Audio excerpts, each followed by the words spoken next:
रचना के पिता दीनानाथ जी बेटी के आने से बहुत खुश थे। एक दिन गांव के प्रधान शंकर लाल जी उन्हें देखने आए। मास्टर जी, कैसे हो आप? अब तबीयत कैसी है? दीनानाथ जी ने कहा। प्रधान जी, आपने सभी समय पर गाड़ी भेजकर बहुत मदद कर दी, वरना पता नहीं क्या हो जाता। शंकर लाल जी ने कहा। ऐसा क्यों कह रहे हो?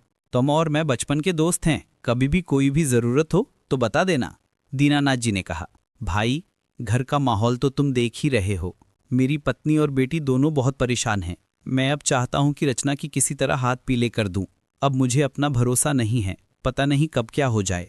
शंकर लाल जी शांति से उनकी बात सुन रहे थे। कुछ देर चुप रहने के बाद वे बोले, भाई, अगर तू बुरा ना माने तो एक बात कहूं। मेरा छोटा बेटा विनीत शहर से पढ़कर आया है, अब मेरा सारा काम देखता है। उसने शहर में रहने की बजाय अपने बड़े भाई के साथ खेत और मंडी दोनों संभाल लिए हैं। क्यों ना हम इस दोस्ती को रिश्तेदारी में बदल दें? दीनानाथ जी ये सुनकर बहुत खुश हुए, लेकिन अगले ही पल उन्होंने कहा, भाई, मेरा तुम्हारा क्या मुकाबला? मैं एक छोटा सा अध्यापक, मेरी हैसियत तुम्हारे जितनी नहीं है। शंकर लाल जी ने कहा, तू बस हाँ कर दे, चिंता मत कर। हमें दान दहेज नहीं चाहिए, बस एक संस्कारी बहू मिल जाए, और कुछ नहीं चाहिए। कुछ ही देर में शांति जी चाय नाश्ता ले आईं। शंकर लाल जी ने कहा, भाभी जी, अब तो मिठाई का प्रबंध कीजिए। मैं अपने छोटे बेटे के लिए आपकी बेटी का हाथ मांग रहा हूँ। एक बार सब मिल लें, लड़का लड़की एक दूसरे को देख लें, फिर आप मिठाई खिलाना। शांति जी ने प्रश्न भरी नजरों से दीनानाथ जी की ओर देखा। वे बोले, अरे तुम चिंता मत करो, मैं तुम्हें सब कुछ बता दूंगा। चाय पीकर शंकर लाल जी चले गए। तब दीनानाथ जी ने कहा, रचना कहाँ है? शांति जी ने बताया, वो अपनी पुरानी सहेलियों से मिलने गई है। आप बताइए, ये रिश्ते की बात कहाँ से आ गई?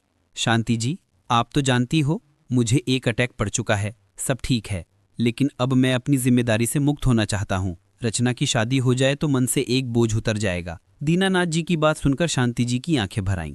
तभी रचना कमरे में आई और पास पड़ी कुर्सी पर बैठते हुए बोली, ओहो पापा, अब मैं आप पर बोझ बन गई हूँ, जिसे आप उतार कर फेंकना चाहते हैं?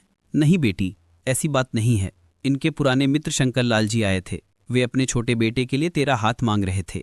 वे चाहते हैं कि दोस्ती रिश्तेदारी में बदल जाए। शांति जी ने कहा। रचना ये सुनकर हिल गई। उसे विश्वास नहीं हो रहा था। वो अभी तक इसी कश्मकश में थी कि कैसे सचिन के बारे में बात करे, लेकिन यहाँ तो कुछ और ही चल रहा था। रचना उठकर अपने कमरे में चली गई। वे बहुत बेचैन हो गई थी। ना तो पापा को वे कुछ बता सकती थी, न चुप रह सकती थी।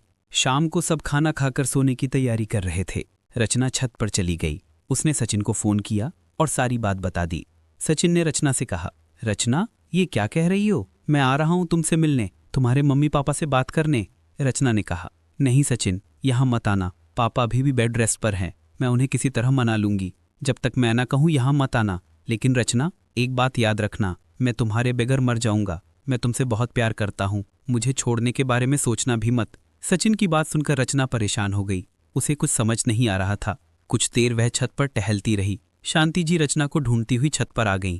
अरे, तू यहाँ अकेले में क्या कर रही है? चल नीचे सोने चलते हैं। माँ, मुझे नींद नहीं आ रही है।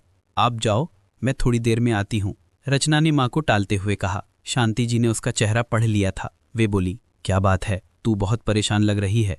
ऐसा लग रहा है जैसे रो रही थी। सब ठीक तो है ना? कहीं शादी की बात से तो परेशान नहीं है? मैं जानती हूँ शंकर लाल जी के परिवार को बहुत अच्छा परिवार है, वे लोग तुझे बहुत खुश रखेंगे, रचना ने झुंझलाते हुए कहा।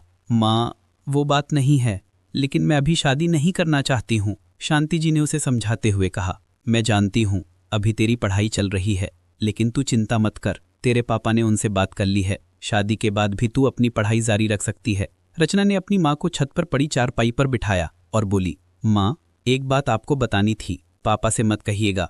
कॉलेज में मुझे एक लड़के से प्यार हो गया, वे बहुत अच्छा है, मैं उसी से शादी करना चाहती हूँ। चटाक, एक जोरदार चांटा पड़ा रचना के गाल पर। खामोश, तुझे इसीलिए शहर भेजा था कि तू पढ़ाई करने के बजाय इश्क लड़ाए?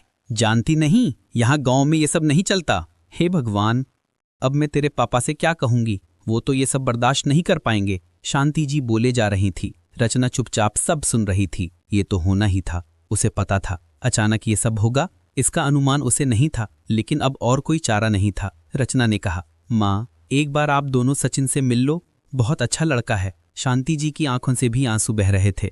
उन्होंने रचना को चांटा तो मार दिया था, लेकिन उनका मन अंदर ही अंदर उन्हें कचोट रहा था। आज पहली बार उन्होंने अपनी लाडली बेटी को चांटा मारा था। रचना, ये तूने क्या कर दिया? हम किसी को मुंह दिखाने लायक नहीं रहे। हमारा समाज ये सब बर्दाश्त नहीं करेगा। तेरे पिता का जो जीना मुश्किल हो जाएगा। बेटा, मेरी बात मान, भूल जा उसे। अपने पिता का कहना मानकर चुपचाप शादी कर ले। रचना ने कहा, माँ, तुम नहीं जानती, वो मेरे बगैर नहीं रह सकता। वो मर जाएगा। उसके पिता के पास करोड़ों की संपत्ति है, लेकिन वह सब कुछ छोड़कर मेरे साथ आने के लिए तैयार है। मैं भी उसके बगैर मर जाऊंगी। बेटी की बातें सुनकर शांति जी का कलेजा कांप गया। हे भगवान, ये सब क्या हो गया? इससे तो अच्छा इसे शहर भेजते ही नहीं।